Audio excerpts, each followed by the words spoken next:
Trojan fans, welcome to another edition of the Peristyle Podcast. I'm your host, Ryan Abraham, joined alongside Mr. Triple Double himself, Connor Morrissette. Hello. If you're listening across the podcasting platforms, that's great.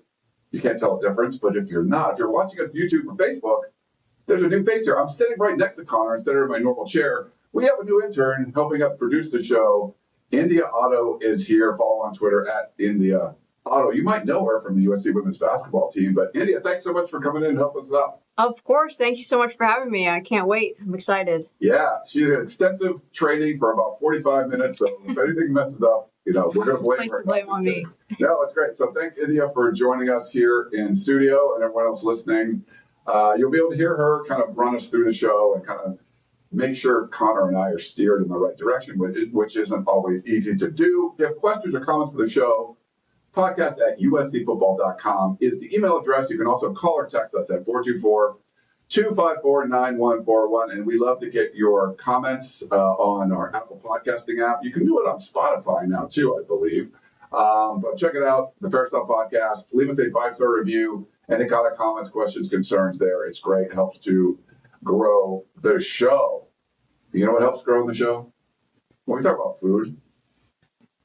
You like food, India? I love food. I love food, too. Trader Joe's has been great to us over the years. I want to thank them for the years of sponsorship. I just was in Trader Joe's yesterday, Connor. I don't know if you've been lately, but go check out the Diamond Reserve Cabernet Sauvignon from Napa Valley. It's 2023.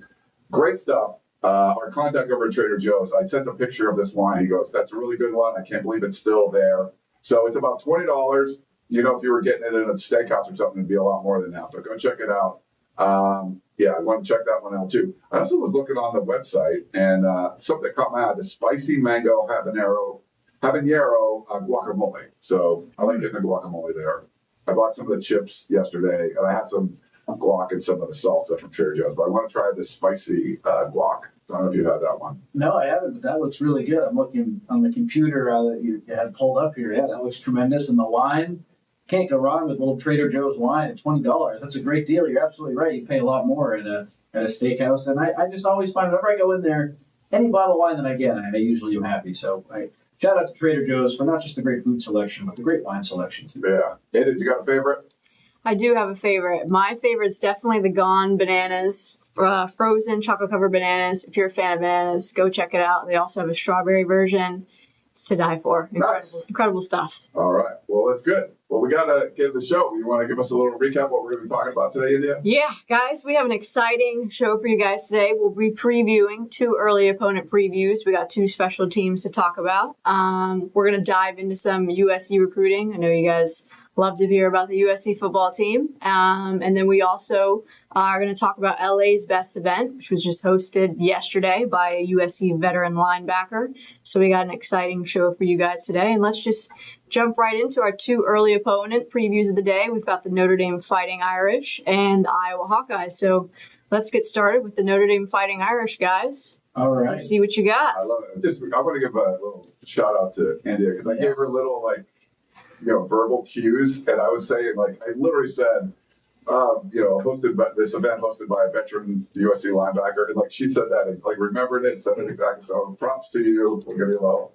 Nice job. Thank you, guys. Yeah, Notre Dame. Yes, I can get into Notre Dame. I also want to tip my hat though to India. Great job. It's not easy to be thrown into the fire by Ryan. So, I just throw you in the fire. Thank you. You're nailing it. So we get into Notre Dame. So if you didn't listen last week, we're going through some of the team previews that Bud Elliott has had on the Cover 3 podcast, the summer school series. So I forget the 2 teams we did last week. We're trying to go in order. Illinois was one of them, I think, right? And Michigan State. Michigan State was the other one. And now here we'll move to Notre Dame. It's not in the perfect order because all the episodes haven't come out yet. But by the end of the summer, we'll hopefully have a preview for every team. So, so starting today with Notre Dame, we all remember the game last year. USC was right in the game right until the end when, unfortunately, Jade Mayava had 2 pick sixes. But that was an exciting game. USC, like I said, was in it until the end. And then, of course, Notre Dame goes on to play for the national championship where they lost to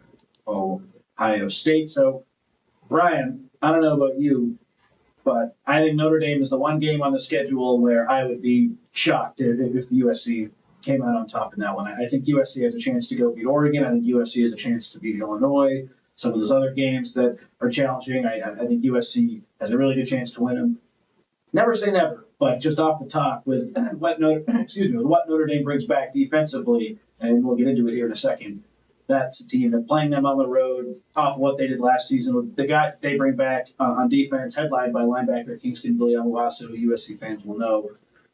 It's a challenging game, and it's a game that I hope continues as the years go on. But it may end up being the last game of the rivalry, and it's going to be a tough one for USC. For sure. I mean, this is big boy football. When you're looking at USC opponents, a couple stand out to you. We haven't talked about the Oregon game yet, but on the road at Oregon, on the road at South Bend, USC hasn't won in South Bend since 2011. Fighting Irish won the last two in this rivalry, and like Connor mentioned, this is the last one we have scheduled at all. So hopefully they're able to figure something out, and USC and Notre Dame will play maybe early in the season. We'll see what happens with that.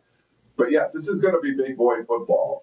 Bringing back a couple of stud running backs, the offensive line is going to be great for Notre Dame. This was a personnel group that brought Notre Dame all the way to the national championship game and even gave Ohio State a scare, at least more of a scare than anyone else did, really, in the playoffs. So this is not. If you like old school football, there's going to be a lot of that in this one. And of course, figure out the quarterback situation, but this is one of those games where you have to be on top of your game. You have to have every I dotted, every T crossed. If you just go in there willy nilly, there's a team that's kind of strangulate you. Just run the football, pound it down your throat. And so I think this is a good gut check. I didn't call this one the barometer. I think you can lose this game and still have a really successful season. But if this is somehow a USC team that can become elite, you have to go into a place like Notre Dame and really compete at a high level, because this is not going to be, this is going to be more about blocking and tackling and all the old school stuff that, a lot of the USC fans love. You have to go in there with a tough attitude, big guys on big guys, and that's how you're going to beat Notre Dame. So I think you can lose this game and still have a really successful season. But if you can somehow go in, you want to be competitive. If you go and win this one, it would bode well for the season. There's going to be a really good season. Before we continue, I think our mics might not be on. Remember a couple weeks ago when we were picking up the computer audio, so I don't know. Let me take a look. Yeah. Quick look, but yeah. I can continue talking here for a second. Sure. It sounds like we're in a tunnel. Our friend Jeff texted me. So Notre Dame, new quarterback, CJ Carr is probably going to be the guy to take over for Riley Leonard. And while a new quarterback is always scary, Notre Dame has so much talent around that quarterback that I think that they will be able to test USC. Jeremiah Love and Jadarian Price, the two-star running backs, are back. They bring back all 5 starters on their offensive line. So that is obviously something that we need to talk about as well, because they should be pretty experienced. And then the receiving core, they don't have any returning game breakers, but that's just not how they're going to run their offense. It's going to be a ground and pound kind of style of playing in South Bend in October at night that should lend itself to having some success. But USC, we all know they beefed up defensively, and that defensive line should be better than what it was. But I just think Notre Dame's further along in their rebuild, and it's going to be a tough matchup. For sure. And I tried to look at some, if you're watching on YouTube or Facebook, there's some people saying they have some audio issues. Let us know if anything specific in the chat, but it looks like the audio is working, the mics are on. So apologize for that. This is not an India issue. This is just sorry, guys. The only thing we're doing different is just we're using like a third mic. So I don't know if it's a specific mic, if it's Connor's or mine. I can play with that a little bit too. But this is big boy football. USC, Notre Dame. I don't know how much you're going to gain. Like, if USC is going to be a really good team, they can go in the South Bend and be competitive. You would love to get a win. It's been 14 years since to be able to go into South Bend and win football game. It's obviously a great trip. A lot of Trojans go. We're going to do our normal. We did last year. We did 2 years ago, the Theory Bar in downtown Chicago. I think we're going to be back there. That was a lot of fun doing that. But it's a great trip. A lot of USC fans go. They would love to see a win, but there's a lot of teams that made runs at the playoffs last year, and you felt like they could potentially take a step back. I don't think Notre Dame's one of them. I mean, are they going to make the national championship game? Maybe not, but I think they could be as good as they were last year, which a lot of the teams you're not sure. I mean, there's questions about Oregon. Penn State people think are going to be better. How big of a step does Ohio State take back? But Notre Dame's one of those teams that looks like they're still going to be really good. Running back, both the running backs is the big key. The fact that Jeremiah Love and Jadarian Price come back in the era of the transfer portal and guys having all these different options, bringing them back is huge. And I have a lot of belief in their coach, too. So we don't have to go too deep into Notre Dame here. I know a lot of USC fans are probably like, hey, let's talk about USC here and how they match up. I do think USC will do better stopping the run, but I just think Notre Dame's personnel will just be better than USC's in this game. But that's really the only game where here on June 25th, I feel like I can definitively say that. Like, I do think Oregon has a lot of question marks. I do think Illinois, although they returned some guys, they don't really scare you at the same level, of course, as a Notre Dame does. So that's the one game that I have circled on the calendar, Ryan, or on the schedule, where if USC goes into Notre Dame and wins, that would be very, very surprising. Just because I think X's and O's aside, we can talk about the matchup till we're blue in the face. I just think Notre Dame is better players, specifically on the defensive end. Yeah. We're talking about how this defensive line for USC is going to be a lot better. There's going to be some really good tests. Even the team we're going to talk about next, just because they're really good physical at the line of attack. But, Notre Dame is the time, like they lost like one of the starters from last year, like transferred somewhere else because they weren't going to be able to start this year. Like I think their offensive line could actually be better this season. So you want a test like that, a test on the road. USC's defensive line, I thought held up pretty well last year, and even though that was an undermanned line, there should be a lot better of a defensive line. So that might be where you see the sort of the biggest matchup is between what USC's upgraded on the defensive line and then what Notre Dame's able to bring back and improve on their offensive line. And we can wrap up with three keys that would lead to a USC win. Obviously, stopping the run. If you want to beat Notre Dame, you got to stop the run. Limiting the mistakes. Notre Dame on the road. Jaden Mayava has a couple interceptions. That's probably not going to get the job done once again. And then I think bothering the new quarterback for Notre Dame, whether it's CJ Carr, whether it's Kenny Minchie, they're not going to throw the ball a ton, but when they do, if you can make them pay, that would be a recipe for success. So, of course, a lot would need to go right for that to happen. Notre Dame's going to be a top 5 team coming into the season. USC will probably not be ranked, but as we all know, it matters what your ranking is at the end of the year, not at the beginning. So, certainly the game I think I'm the most excited for just because I like going to Notre Dame. I love walking around the campus. That game, the history behind it, the significance. It's so much fun to just be there and cover that game. We did that 2 years ago. So hoping for a better showing than 2 years ago, of course, we kind of got run out of the stadium a little bit. But this team for USC should be better than that one from 2 years ago, even though there's no Caleb Williams and they've made a lot of changes in the offseason. So I do think it can be competitive, but it would be a big surprise to me if USC wins. Wasn't that the first time someone called you triple double? Your mom was there or something? Yeah, you're very excited. My family came to that game and someone called me triple double in front of my mom and she lost her mind. Sweet. All right, guys, great stuff on Notre Dame. What do you think about the Iowa Hawkeyes? Yeah, Let me flip the page in my notes. Love it. Obviously, if you've watched Iowa football in the last, decade or so, offense bad, defense good, special teams good. This is another one of those teams where if you make mistakes, they're going to capitalize on them. And, last year they ran the ball really well, but I think they had one of the worst passing offenses in the country. I think Tim Lester comes back as the offensive coordinator, but there seemed to have been, after Kirk Ferentz had to fire his son, Brian. Brian. Like they put in his contract, they had to score 25 points or more. And it didn't even have to just be offensive because their special teams and defense scores a bunch. But he needed to not be there anymore, and it was sort of like this reluctance to, try to score the ball. But it seems like this year they're pushing to actually try and score. You can't just win the weaker division of the Big Ten anymore. There's a lot of things are changing.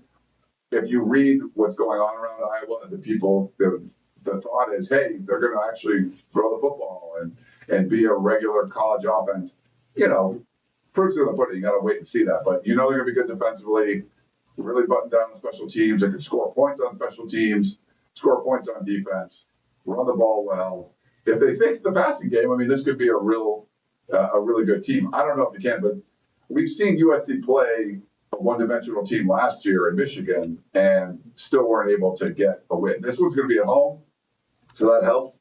And you wanted USC to be better, but we've seen this formula where you knew a team couldn't throw the ball, and it was Michigan with Alex Orji, I think was the quarterback at the time.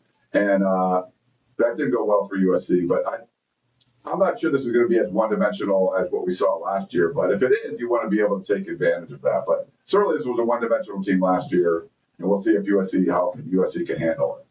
They won't be as one-dimensional because they bring in Mark Gronowski, the transfer quarterback from South Dakota State, who won FCS Heisman. He's a dual-threat quarterback, can throw it all around the yard. The question is, can he take that step up and save Iowa's offense? It's a little bit similar to Oklahoma, where Oklahoma fans, they're thinking John Mateer, he's going to be our savior. Iowa fans are thinking this Mark Gronowski guy is going to come in and save us, but we'll see if him playing at a higher level will lend itself to success. So that's the first thing. USC will have to deal with a running quarterback in this game. But you mentioned Tim Lester. He was the offensive coordinator last year, and Iowa had the 129th rated passing offense in the country. They were putrid. Gronowski should help things. The offensive line should be pretty solid again. Receiver is a little bit of a question mark. I'm just not a Tim Lester believer. He was the offensive coordinator when I was in college at Syracuse, and those teams went 3-9 and 4-8. He's not a very good coach. Is that good? No. It's the anti-Danton Lynn hire, the opposite of Danton Lynn. When Danton Lynn gets hired, it's like, okay, this guy turned UCLA's defense around. I can see why he's so coveted. This is a great hire. When Iowa brought in Tim Lester, everyone was like, what the heck? This guy's not a good coach. And then last year, this first year, they had the 129th ranked passing offense. So they're completely changing their offense this offseason due to personnel, but also because they need to get with the program and throw the ball. So is Lester really going to be the guy who's going to get that offense to where it needs to be? I have some serious doubts. Gronowski missed a lot of the spring because he had an injury. They don't have any proven receivers. Iowa hasn't had a receiver go over 420 yards on in receiving yards since 2019. So I love that. I was going to mention that stat. That's a great stat. Like, not a single receiver that has gone. We've seen some of the Big Ten teams where, like, your leading receivers, like the tight end, and he has like 800 yards or something, but not anyone no one's caught more than 420 yards worth of passes in a season since 2019. That's crazy. Yeah, so I don't think Tim Lester's the guy to turn it around. So the Iowa offense could be better coming into the Coliseum, but to what degree is it better? And then they had a good rushing attack last year, but they lost Caleb Johnson to the NFL. They like the new running backs who are going to take his spot, but I don't know. I don't buy into I don't think Iowa has enough going on where they can just transform themselves and be a serious threat in the Big Ten. And then defensively, their defensive line will be pretty good, so that'll be a test for the USC O-line, but they lose a lot of guys in linebacking core, a lot of guys in the secondary. I don't think they have the pieces in place to be a real surprise team in the Big Ten. USC was pretty good at home last season against teams not as good as them or equally competitive, and I think they'll be better than Iowa, and they should win this game. Yeah, USC's played better at home for sure. We've seen in the Big Ten, and I think that would bode well. But it's another one of those games where I think USC's personnel a lot more talented, right, than what we saw last year. There's the way they've been able to upgrade things. But sometimes if you don't play buttoned up and guys are a little willy-nilly, the teams like Iowa that are well-coached, they're just sort of like plodding along. It's almost like a tortoise and hare thing that you make the mistakes and then they take advantage of the mistakes. So I think that's one of those situations where you have to play. I like both of these teams that we're talking about today.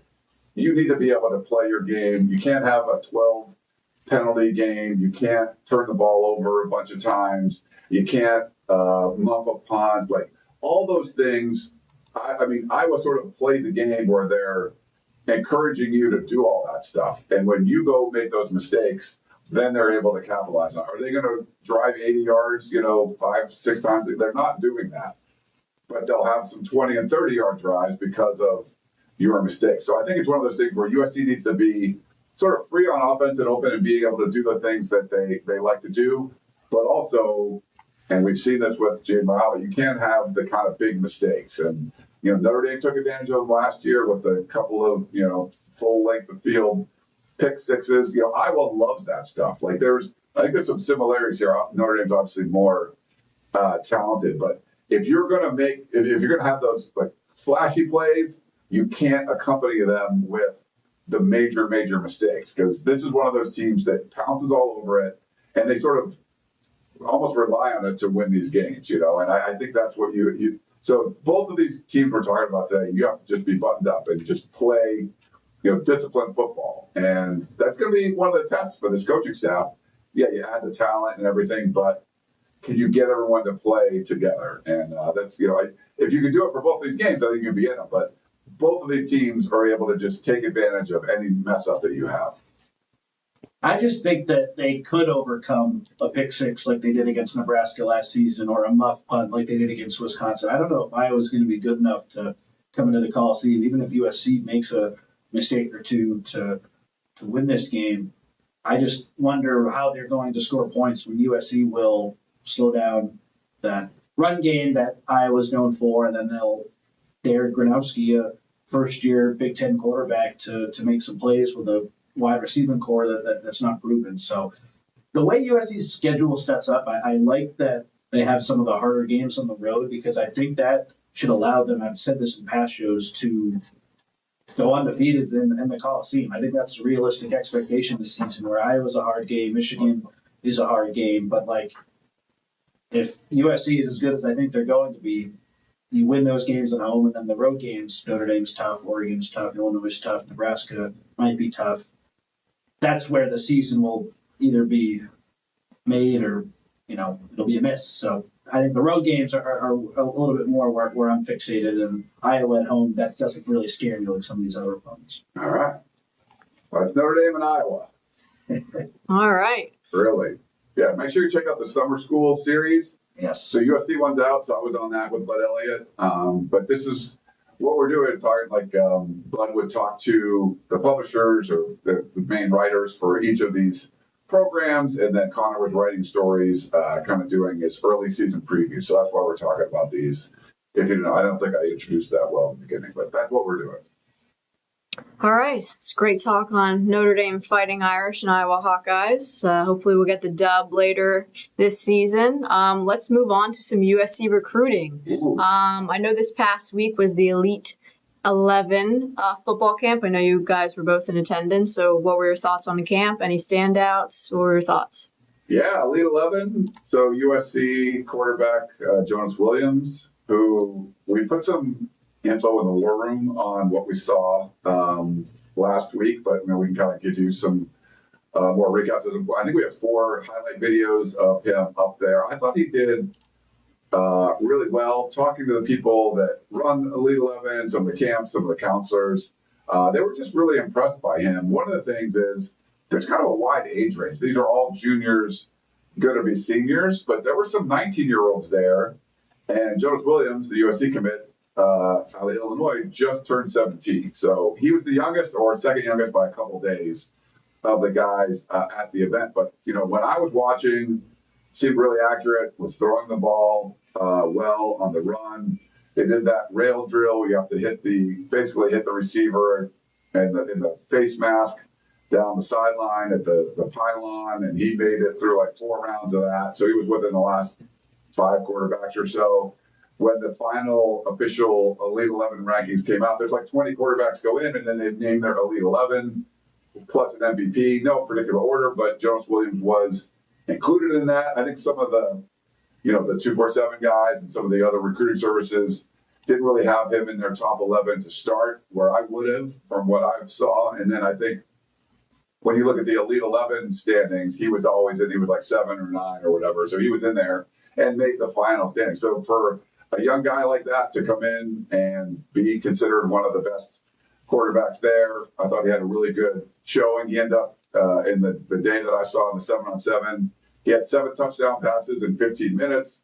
One other quarterback had 6, but most people had 4 or 5, so he had the most. It was cool. I thought he showed out really well. He deserved to be in that group of 11, and it was a good one. I mean, will he be the next great USC quarterback? I don't know. We'll see. But I think he did what you wanted to see out there. He was certainly one of the better quarterbacks, and proved that he could play with those guys. He impressed me as well, and the 24/7 sports director of scouting, Andrew Ivins, posted on our board today. He made the point about how Williams is young, like you did, Ryan. And talking to people at USC, he made it sound like they feel like Williams will play in an ideal world in his 3rd year at USC, and he will take over for Hassan Longstreet. Of course, who knows what that's going to happen. A lot will change from here, and whenever 3 years or 4 years from now is, that would be Williams' first year as a starter, according to Ivan's plan for him. But that kind of made sense to me, where you could see the traits that Lincoln Riley likes: his mobility, the accuracy. He can improve his arm strength, even though I didn't think that was not great. But you look at a guy like Diabell, who won the MVP, a guy like Tayshaun Henderson who's going to Houston. Those were the taller, prototypical 5-star quarterback guys, and Williams isn't quite there, but there's no reason after watching him to believe that he can't thrive in a Lincoln Riley offense. It might just be a little bit further off than some people think, but who knows? Maybe he comes in and has a great first year and could take it over as a second-year guy. We just have so many unknowns. I agree with what you said. It seems like he's certainly on the right path. He's on the right path, and Indy, I want to get your thoughts on this too. Where when we're covering recruiting, there's a big difference between a 17-year-old and a 19-year-old, and we've seen guys get held back, men or women, whatever, and it changes things. And sometimes you look great and you're 19, but you're at your ceiling or pretty close to it. And if you guys remember, Juju Smith-Schuster came in, he was 17 his whole freshman year at USC. I think he didn't turn 18 until November, and then you were playing guys in his class that were 2 years older than him. And I don't know if you see that in basketball a lot, where people come in at, maybe a 17-year-old versus a 19-year-old, and the kind of differences, development-wise. Yeah, I mean, certainly. I know women's basketball is a little bit different than football, but for sure, I mean, the biggest adjustment for high school kids coming into college is the pace. Obviously, basketball is a little bit different, but physicality, speed, all those factors. And so when you're younger and you're 2 years older than people, of course you're going to look better because you're more physically older and stuff like that, and faster and stronger and all those things. So it looks like you're dominating out there. And then when you come in and you play against guys or girls that are, the same age and same physicality wise, your talent level usually kind of decreases a little bit because now the playing field is a little bit more even. And so, you definitely see that happen a little bit less in women's basketball, but it certainly happens. It's just so important to get better. When I would cover high school sports, I saw so many basketball players who came in freshman year high school, 5-star players, and then they did not get any better. And that's just as good as they were from 15 to 18. And that is not going to cut it. You have to make sure that you are improving, and that happens in football too. I think that's the most important thing. And that's why we see some first-round picks who transfer up, and everyone runs their own race just because you're a 5-star guy. I think you have a 50% chance of getting drafted. I saw. So obviously the hit rate is better, but there's a reason that there are a lot of fans who are stars don't matter. Look at this guy, look at this guy, look at this gal. People who weren't highly ranked go on to have success, and it's because sometimes the 5-star player doesn't end up getting better. So certainly not fun, but interesting to watch that play out, because that has happened so many times. And I think with the quarterback position specifically, we've seen this play out quite a bit, because it can be so specialized, and parents will have their kid working with this quarterback guru from the time, from a very young age, held them back for 7th grade, held them back after their freshman year of high school. And then you're the 19-year-old who's had really specific, it's almost like you're studying for the SAT over and over and over again. And you're really good at taking the SAT. And you could go into a quarterback camp and be I can do these footwork drills, I can do all these things.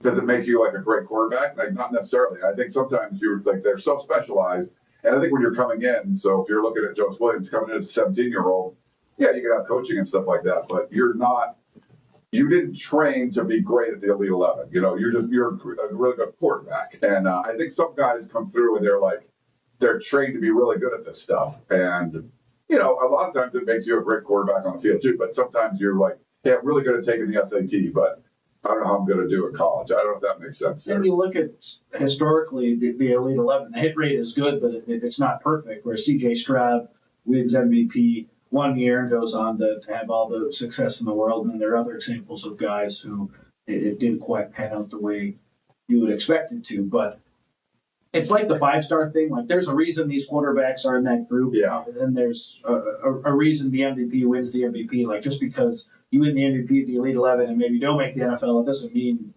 you suck or anything. Yeah. It just means you didn't get better. And I think that's something that we have to remember. Yeah.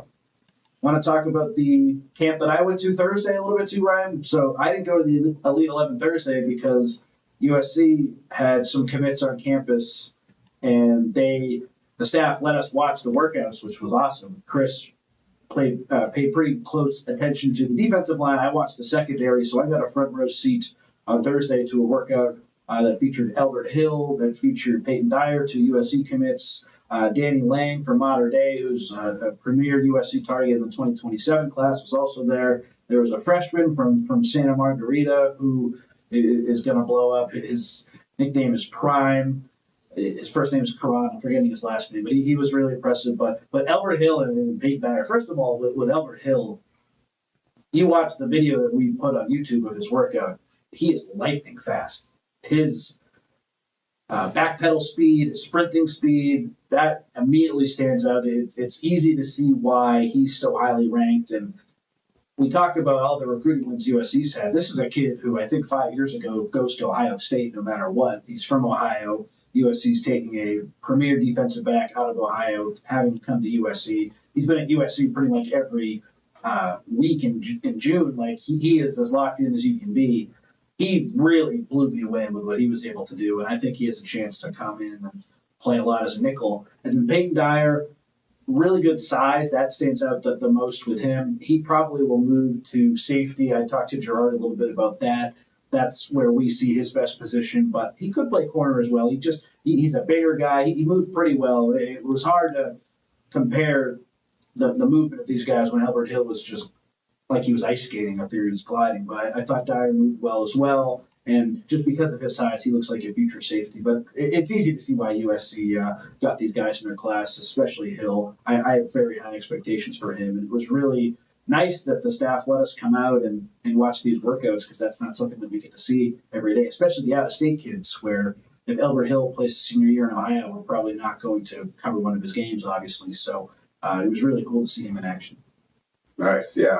USC recruiting's rolling. They're doing a really good job. I think bringing in the personnel staff has helped so much. And, you're seeing the results. I don't know if they'll be able to hold on to the number 1 class. You can listen to the composite 2-star recruits, and they talk about that extensively. But they're doing a good job. They, one big decommit, but just kind of keep adding pieces. And I wasn't sure once the House settlement was ratified or accepted, and now all that front loading is kind of over, because now you have to start with this, with the new model, that all of your NIL deals have to pass the clearinghouse and all that. But USC's still recruiting, so they're still figuring out ways. I think all the schools, you have to sort of figure out, like, okay, well, how can we, build this roster and keep everyone happy and still everyone get paid and pass the clearinghouse. And I think a lot of schools have different sort of methodologies and plans of how to do that. USC seems to be working really well. Then we'll see if they're, a bunch of their deals get dinged down the road. I don't think that's going to be the case. So I think USC's kind of taking the approach of, hey, we want to make sure all of these deals are legit and they would pass the clearinghouse. If you do that, if that's your focus, and I know a lot of schools I don't think are focused on that, and you could see the recruiting drop off, but USC hasn't dropped off. So I think they're still doing it. Their methodology seems to be working, and you got to give them props for what they're doing. And these recruiting weekends are a big deal in June, and they've all, just so many guys coming out. Like you said, guys from thousands of miles away showing up every weekend. Like, that's saying something about what you're doing. So we kind of gave USC a lot of criticism for the last couple of years of the way they were recruiting. Last year got a little bit better, but now it looks like it's a well-oiled machine. They're doing things the right way, and they're bringing in guys. And I think USC fans are kind of like, this is what they're used to. If you're like Pete Carroll, like, oh yeah, top 5 class all the time. It looks like that's how they're rolling right now. And the guys they're paying at the top of the class, the Mark Bovings, Luke Wafels, Tom Tapuis, there's a reason those guys are making some good money from USC. They think they're going to come in and play right away. The USC staff does. So I talked to someone yesterday, got a little bit more insight into the recruiting strategy. And like every school, USC has money allotted to some of their top guys. But I think they're being smart about how they're going about it, where, yes, these guys are demanding a lot of money, but these are guys who USC thinks will come in and have an impact in their first year, where I think in the past USC would kind of get bogged down in just trying to make a splash. And yes. Now I feel like they're evaluating much better than they were. And they're not only making a splash, but they're landing these guys and keeping these guys locked in, which there's a long way to go until December. I don't think any of the 3 guys I just named are going anywhere, which was different in the past. That's just the reality, where USC would get someone committed and then it would fall through, and maybe even that evaluation wasn't as foolproof as some of the evaluations on these guys. The staff is incredibly high on the 3 guys that I named, and we'll see how they do in that first year, but it's going to be fun. I know that much. Yeah, I mean, NIL's been around for a little while now, but I think it took until last year before USC started really writing checks in the recruiting game. But they weren't, I don't think the strategy behind it was more just like throwing money around. This year, I think it's more strategic, where they're going to throw money around where they need to. And like Connor was mentioning, a guy that you feel like could be a cornerstone in the class and make a big impact right away. Not just trying to make a splash with somebody like Connor, the way Connor phrased it. So I think they're still writing checks this year, and that's just the way you have to recruit now. But they're doing it in a much more efficient way, and they're backing it up with the traditional recruiting that the fans always love to hear, where, you're making the phone calls, you're getting the visits, you're smoozing with the family, you know what their dog's name is, all that kind of stuff. They're doing a much better job on that aspect too, and they also have like a checkbook that they can write and bring those guys in. So I think they're just doing a much better job across the board. Money's a big part of it. I know some fans don't want to hear that, but it just is. All schools are doing it. USC's able to play the bigger money game now, which wasn't the case before, but they're also recruiting hard and smart and efficient. And I think you're seeing the results because of all that kind of coming together. Yeah, absolutely. So it's a good time if you follow recruiting to be a USC fan, because things are certainly going a little better. I know we're going to take a break in a second, but the last thing, before we do take a break, with all the money talk, it was nice yesterday to go to USC, and the football team held a philanthropic event for an after-school group called LA's Best, which is made up of a bunch of LAUSD students from, I think, kindergarten, I think elementary school. So elementary school students, there's a picture there. And this wasn't like a House of Victory thing where the guys do a good deed and then that's a actual item and they get paid. This was just out of the goodness of their hearts. Clark Stroud, the former director of Ops, is now in charge of these philanthropic events. And Anthony Beavers, who you can see there holding the megaphone, he put it on because he was an LA Best student back when he was in elementary school. So pretty much the whole team came out, which was great to see. And it was 2 hours of fun with elementary school kids from South Central LA, and the team was having a blast. The kids were having a blast. It just looked like a really fun time out there. You can see some of the early enrollee freshmen are out there as well. Like Jade Ramos is in that picture, Gus Cordova, class of 2025 edge rushers. So it was the full team. I saw Tamir Robinson out there, the Penn State transfer, Dee Reddick, the true freshman safety. The full team is here. They are ready for camp, and the only guys who weren't there were guys who had school obligations. But really, it was like, I think, like 70 guys for the most part, and everyone was having a blast, so that was great. Nice. Yeah, those are cool events to see over at USC. And you said Anthony Beavers working on a second master's? Yeah, he's getting his second master's degree. That's crazy. Andy, what did you get there? Did you get undergrad, did 2 masters? What do you got? I got an undergrad and a master's. Wow. Undergrad in journalism and master's in law. Very nice. Okay. 5 years. What recruiting class were you in India? Anthony Beavers was 2021. I'm class of 2019. Okay. So it's been a minute. Took my 5th year, COVID year. Oh yeah. Yeah. He's only 21. Class of 21. He's been there though since I've been there though for sure. Unless our website's wrong, yeah, 2021. I thought he was, yeah, because he's like red shirt. I don't know. I thought he was there like 6 years or something, but He's a Trojan at heart, just like me. We can't go. We can't seem to leave. she's got her USC sweats on.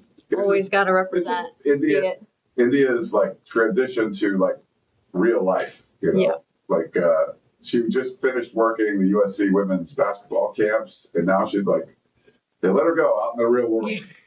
So this I don't know what to do with myself. This is her first, soiree into real world life. So Exactly. we'll see. But we appreciate you coming in there. So we're saying, so some people are still saying there's some muffled audio. So my apologies for the audio stuff. This is not an India problem. This is the I'll first take time it. we've done like the 3-person setup for a while with these mics. So I'll take a look at those when we're done with that. So my apologies if you're not hearing stuff exactly right. But you know what time it is, India? I heard it's break time. It's break time. So we'll take a quick break and we'll come back and answer some questions that you all have. And see you guys soon.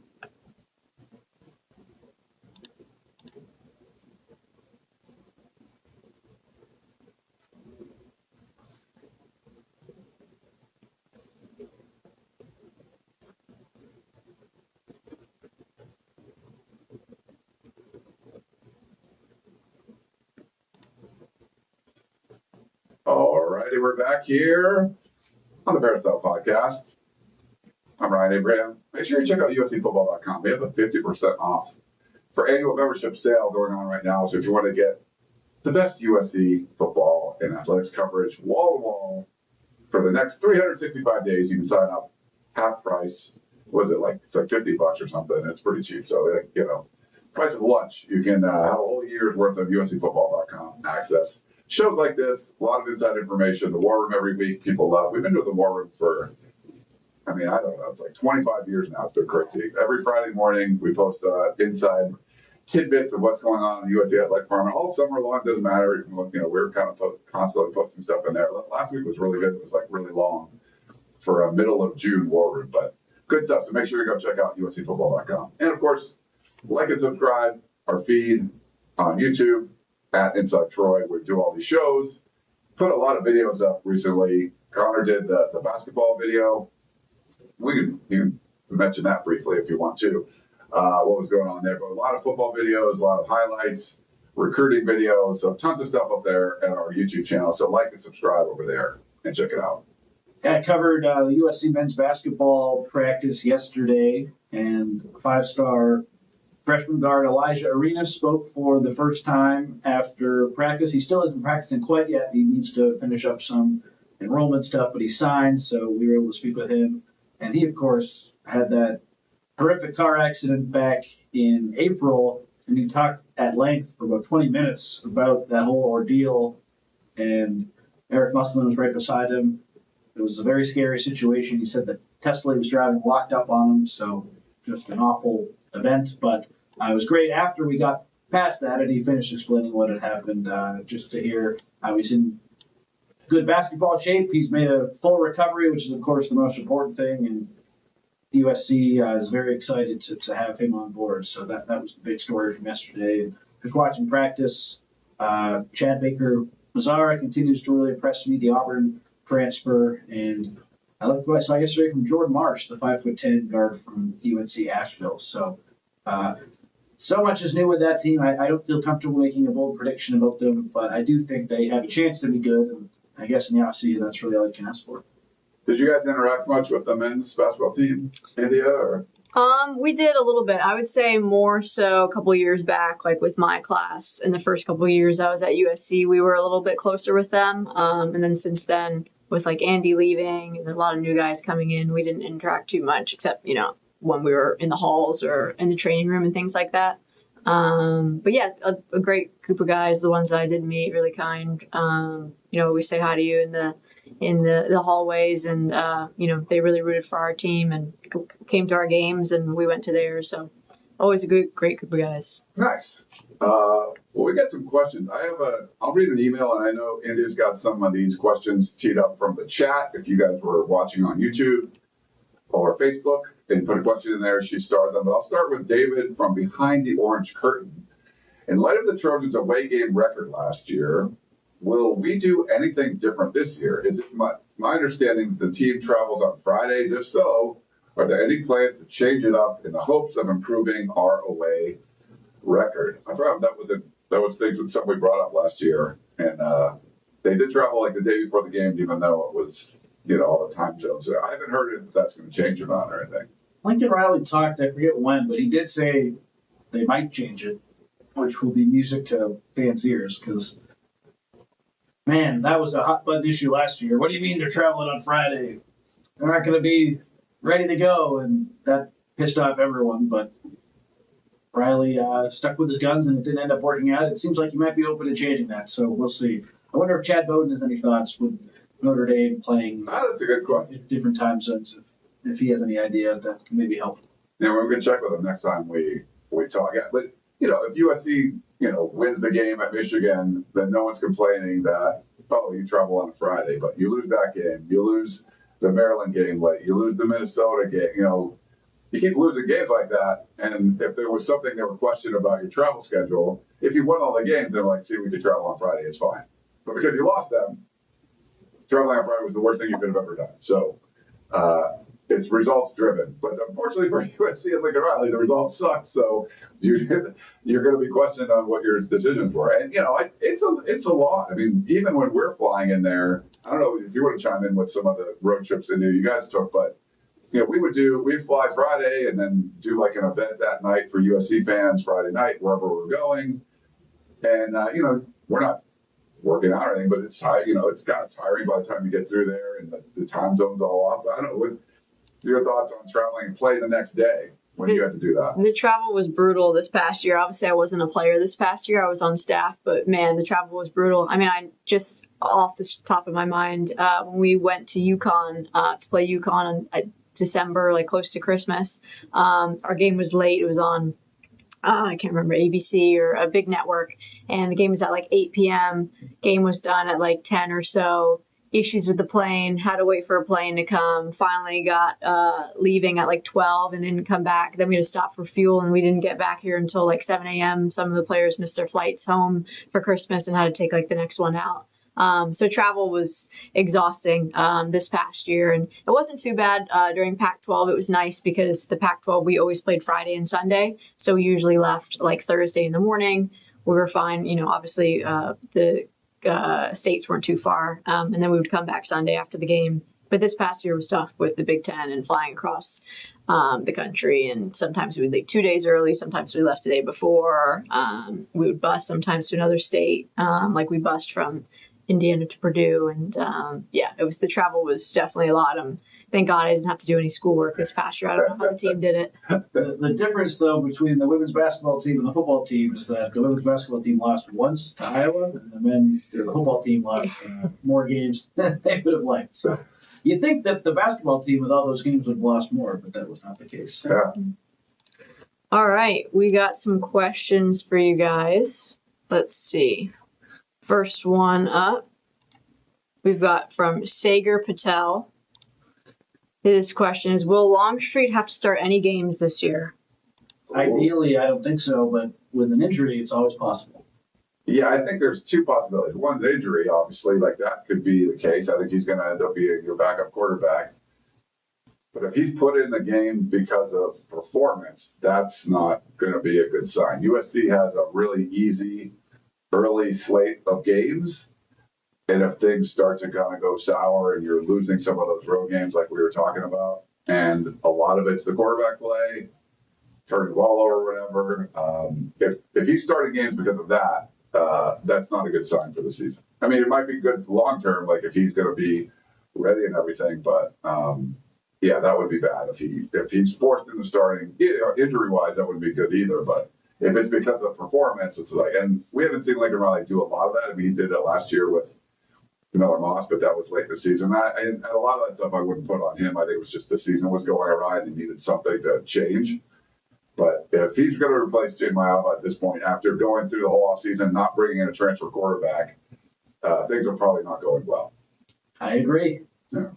Next question from Fight On Chris 10. How good is this year's field goal kicker? We missed too many field goals and had too many blocks last year. Hope this is cleaned up. Thoughts on this, guys? Hopefully better, but I don't know. Caden Chittenden is the UNLV transfer's name. He made 26 out of 33 field goals last year.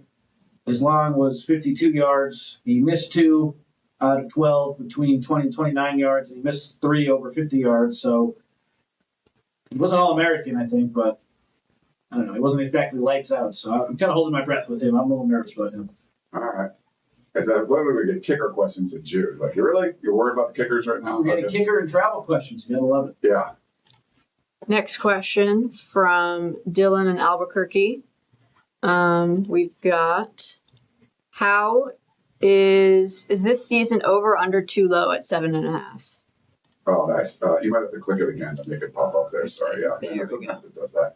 I'm new, guys. I'm new. No. You're great. That's a software thing. It happens to me too. I'll play like, what? And then you have to free-click the question. But she's doing a great job. Like, it is putting B-roll up. Like, I literally showed her how to do this a half an hour before we started the show. So she's, kicking ass. So I love it. I do think 7.5 is low. Now, but understandable based on the last couple of years. Right. Because if things go the way you think they're going to go, I think, at least 8-4, 9-3 is sort of the sweet spot somewhere. I would put it in 8.5. I think it would be more, I would go over for 7.5. 8.5, I think that's a really good spot to be. But, we've covered the team. We know, sort of what's going on there. And you're banking on a lot of things getting better. The defense did improve a lot last year. You think it can improve even more with sort of better personnel. And it's really the drop off on the offensive side where you did have to replace the quarterback and things weren't going the way you thought. You think that's going to get better as well. So we'll see. New strength coach, there's a lot going on. And if you have faith that that's going to make a difference, then I think 7.5 is too low. But the way the odds makers are working, people gave Connor crap last year for saying 7-5, and USC ended up going 6-6. I would have never, bet. I don't know what you would need to juice it for me to have said USC won less than 6.5, go under of 6.5 games last year, but that's what ended up happening. Yeah, I'm with you. I do think they would be better, but I understand the 7.5 number, and I think a big part of that is how bad did USC look at the end of Big Ten games last season? They did not do well in conference, and so second year in the conference, you'd think that they could get better, but I understand why it would be low when they just look so bad in those conference games. That's what's so crazy about last year. 6-6, but they beat LSU the first game, so that makes it even crazier. Yeah, 2-0 against the SEC. Yeah, unbelievable. But I think that is a little low too. But I think 8.5 would be high. So maybe I'm talking out of both sides of my mouth, because then you'd have to get it at 9 based on how the last couple of years went, which I think 9 is realistic. But if you're in Las Vegas and you set those odds, I understand why it would be 7.5. I look at the schedule. I think there are 5 guaranteed wins: Missouri State, Georgia Southern, Purdue, Michigan State, and Northwestern. And then, not that they're all toss-ups, but to varying degrees, the rest of the games are toss-ups. At Illinois, home against Michigan, at Notre Dame, at Nebraska, home against Iowa, which earlier I talked about. I didn't think Iowa was that good, but I guess we can call it a toss-up. At Oregon, and then home against UCLA. So that's 7 games. To get over 7.5, you have to win 3 out of those 7. That seems realistic to me. Yeah. I'm going to read, we had a YouTube comment from Scourge77. He said, some potential topics to use through for the next show. Joel Klatt did a pressure rating, and one coach mentioned was Lincoln Riley. Agree or disagree with his take? Will it work out or not? A lot of people are seemingly so dead set on Riley returning next season, no matter the record this year, due to his contract. But I'm not really in the same boat as them. I'd like to hear your guys' take. Thanks. This was a YouTube comment. I think it's a very big pressure season for him. Another disappointing year, and the infrastructure is in place with an established AD, a general manager who has done a good job, a new strength coach. I I think there are coaches where it's not ideal to come in and have people all around you, but it would be a good situation for some up-and-coming coach to come in, and maybe not even an up-and-coming coach, but to come in and be surrounded by what Lincoln Riley is surrounded by right now. Jen Cohen can keep that together. So I do think a bad season, and even if it's expensive, USC can fundraise right now, and you could sell based on how everything is put together. Like, hey, we have everything with the coach if it goes poorly. So I could see him being in a real pressure situation if this year doesn't go according to plan. I agree with Joel Clapton. Yeah, I think he's under pressure for sure. And like you mentioned, the infrastructure, there was a lot of problems around the USC athletic department and the football team. And over the last several years, you've fixed them. You know, if there's some like mansion house and you're trying to sell, you're a real estate agent trying to sell it, and you're like, oh, we can list this, whatever, and you're not getting bites, people aren't coming to your open houses, you're like, well, the landscaping's bad. Let's go fix the landscaping. All right, so the landscaping's better. I'm like, we just haven't staged it right. We're going to stage it all. And I'm like, I think we need to upgrade the solar panels and make a better roof and stuff. That's going to, make the house more efficient. And we got to remodel the kitchen. It's just outdated, and we need fresh paint throughout the whole thing. And if you still can't sell the house, then you have to look at the real estate agent. Right? You fixed everything else in this house, and you still can't sell it. The question is, what are you doing wrong? And I think that's what's been happening, where you needed to fix this, you need to fix that, personnel, whatever it is, the coaching, the strength staff, everything has been upgraded around Lincoln Riley. And if you're not going to win games, then there's only one place to look at this point. And the contract is the big deal. I do get the feeling, though, that if it's a pretty abysmal year, that the athletic department's going to feel enough pressure that, like, look, we can't do anything. We have no more magic bullets. We can't replace your strength coach again. We can't give you the hottest defensive coordinator in the country. We can't do all these things. We can't give you the personnel staff that put Notre Dame in a national championship. We did all that stuff, and you're still not winning. So there's nothing else the athletic department can do besides make a move, the head coach. Then it would take, fundraising is such a big deal, a lot of fundraising for some, creative financial way to get out of. You don't want to have to pay a Jimbo Fisher kind of buyout, but something reasonable. But I think if Lincoln Riley loses too, he's probably not going to want to stick around either. He's got to know, like, hey man, they made everything great around me. Now what? Like, why can't I win here, or what's going on? So I think they'd have to figure something out if it's a really bad year. I don't think that's going to happen, but I think you would have to sort of figure something out. There's nothing else you can fix besides changing the head coach. Yeah, I'm with you on that. And I see in the chat someone asked if he didn't have the big buyout, would he already be gone? I don't know for sure, but it's definitely a hell of a lot more likely than not, because if he didn't have that buyout, it was easy to get rid of him. Ken Cohen didn't hire him. Like, I understand why someone would think that he would be gone. I do think, like, if I was in this spot and there wasn't a big buyout, like, give him this year, because I think a lot of stuff is moving in the right direction, and it would probably be premature, because I do think they have some potential this year. But yeah, this is certainly a make or break year, and in my opinion, regardless of the buyout or not. Yeah. Any other question in the chat? That's all of the questions we got. Awesome. Well, this has been great. We really appreciate India coming in and killing it on our very first show. Thank you. We'll give the applause. My apologies. If you're watching live on YouTube, if you're listening on the podcast, I'll be able to edit the audio and stuff. But if you're watching us live, or probably on the replay of YouTube or Facebook, if it sounds a little weird, my apologies. I'll figure out what was going on there. It was not our new intern producing the show. It was all set up. It might have been. Who knows? But no, we'll I don't think she was doing anything. Yeah. But yeah, it was great stuff. We're not gonna do a House of Victory player interview this week, but we'll get those going again next week. I do want to give a shout out. Haley over there in House of Victory brought at the Top Golf event. It was a really fun one for the Olive Crest charity that I've been a part of for a few years now.